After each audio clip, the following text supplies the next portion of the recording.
Hey everyone, John here with Edge Paintball. Today I've got a quick little tutorial video on show you how to put in your CS3 trigger, your upgraded trigger. So I have three different styles here. I have the haptic CS3 triggers from HK Army, and I have the Type R Deuce trigger from HK Army. So these are my favorite here. As you can see, the Deuce means it's got the double finger here.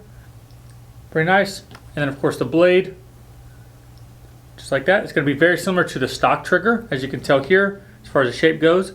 So the sides of the trigger are actually cut down on the side here, so that way you can kind of walk off the side of it a little bit better, and it just has a different texture on the front of it. So the blade, this blade is definitely like an upgraded version of the blade. My personal favorite is going to be this Type R Deuce trigger or the haptic Deuce trigger. The Deuce trigger just seems to be naturally more natural to sit into your fingers, so that's what I'm going to put. Let's put the silver Type R in here. Okay, so you're going to need your 5/64 Allen key on your right hand side of your CS3. You're going to unscrew it there. It's got one little set screw that's going to slide out. If you do find these videos helpful, please take a second to like the video. And of course, if you want to show your appreciation, go ahead and shop our website, prohpb.com. We have, I think it's 7 different colors: black, silver, gray, blue, purple, gold, and red, I believe, for all of these triggers on our website, prohpb.com. They should be live ready right now. So, okay, so we're going to pull that screw out on the right-hand side, and here comes your whole trigger assembly.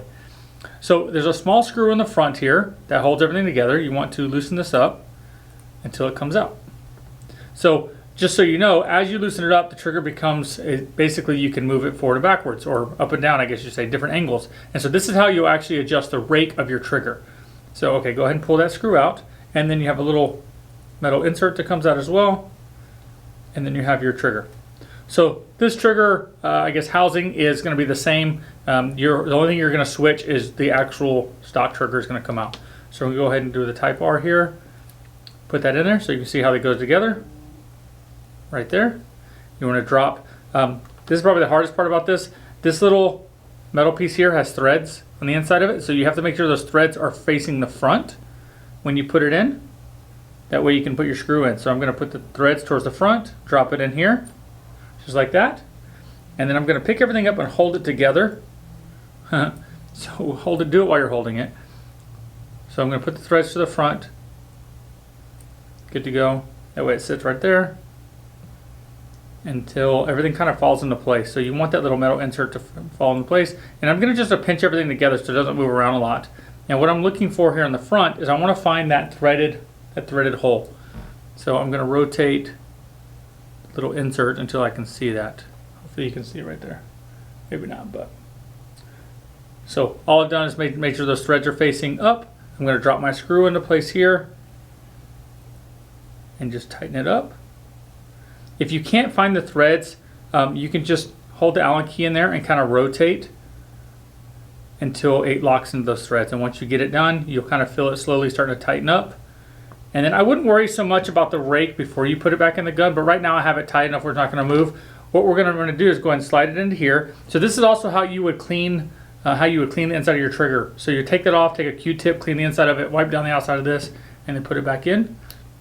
Just like that. And then we're going to take our set screw and drop it in. You want to make sure, of course, your bearings are lined up. You can see everything will line up right here, and tighten it down. And then from there is when I recommend to adjust the actual rake of this. And the way you're going to do that is once we snug that down, you know it's not going anywhere. You don't want to over tighten that, but just snug it down. You want to loosen up this front screw here. Just a little bit. And what you'll notice is we can start getting movement in this trigger. So if you like it really crazy raked or you want it more vertical, and of course the more you loosen it up, the more flexibility. So now you have it all the way. So if depending on where you like it at, once you get it to the rake you think you like, hold the trigger in place and then just tighten it up. Pretty straightforward. Again, if you found the video helpful at all, go ahead and hit like, and as always, subscribe to our YouTube channel if you like weekly videos. But there you go. Check it out. So much nicer than the stock trigger in my opinion. Cool deal. Like I said, these are available on our website, prohpb.com. If you found the video helpful, go ahead and hit like, and as always, subscribe to our YouTube channel if you like paintball videos. Other than that, thank you guys so much for watching. I'll see you guys next time.